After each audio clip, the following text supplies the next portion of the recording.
Chippendale Court of FDJ Suez made these comments following a crash Demi was caught up in. It was the end of stage 3. That happened on Monday. He said that crash wasn't ASO's fault, it was the riders. It all comes down to respect. The mentality of some teams is unbelievable, truly disrespectful. They're playing with people's lives like this. Demi wants to ride at the front, but they keep cutting her off. Now, we did touch on this in studio, where Danny Rowe had some pretty strong opinions on this, and we have an update today because Team Visma Lisa Bike have responded, and Jos van Emden has said, I have no respect at all for these comments. Let me be clear, what he's saying is completely ridiculous. He seems to want a peloton of 8 riders with Demi in it, riding in a golden cage. Sure, she's the best rider, but that doesn't mean everyone has to move aside for her. Some strong comments there this morning. Danny, Christmas, from a DS's perspective, what do you make of these comments? Yeah, I mean, obviously they are really strong comments, very direct in their approach, but also seem to be almost putting words into other people's mouths. We've seen that from team bosses speaking on behalf of their riders, and then yeah, kind of talking over other team bosses as well. So I think as well, there's a lot of tension within the teams because this is the biggest stage. Everyone is under an awful lot of pressure.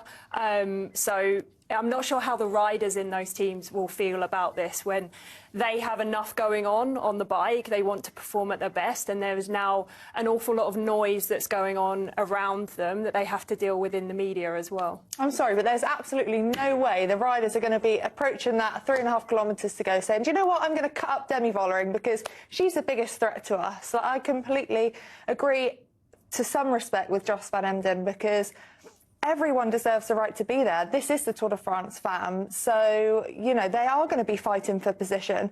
I think it's got nothing to do with trying to cut Demi Vollering up to try and, I don't know, sacrifice her chances in this year's Tour.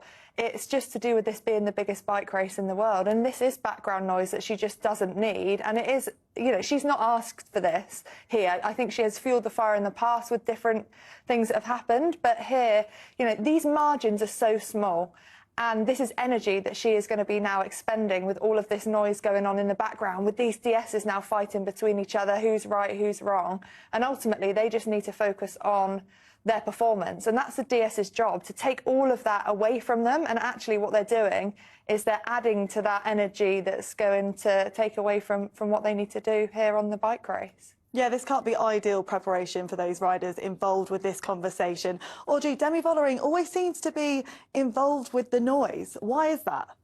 Yeah, well, she's a very emotional rider. You could see yesterday on her interview pre-race, she was really on the edge, almost crying. I think she's been putting so much pressure on her shoulder by herself, but also obviously by the sponsors of the team, by the team itself. So she really wants to do it perfectly. And she was in the middle of this crash, but she was also positioning herself in the sprint when all the others were just like stepping back, all the other GC riders stepping back a little bit, let it go, let the sprinters doing their job, follow and try to stay safe. No, she was there in the middle. Of course, they're not going to look at Demi. If they want to go, they go, because it's a sprint. If it was the same crash, maybe, allez, after 20 Ks in the middle of the race, I would have said, yeah, you know, yeah, it's a pity, it happens, and yeah, you have no choice, you have nowhere to go, so you crash. But when you know it's a bunch sprint where the whole race has been so quiet, you know, everyone is fresh, everyone wants to be there, step back, stay safe in the back with 1 or 2 riders next to you. That's my opinion. Cassia was there as well. There were other GC riders there at that point of the race, and I think that was such a, you know, a point of the race where they knew it was going to be dangerous. And we know 9 times out of 10 at the front of the bike race is the safest place to be. But it's just, I don't know, I just find it hard to get my head around. She's so vulnerable. We saw that yesterday. She was in tears at the start of that bike race, and she doesn't need this on top of her to, you know, when she's trying to focus on putting out as much power as she can and saving that energy.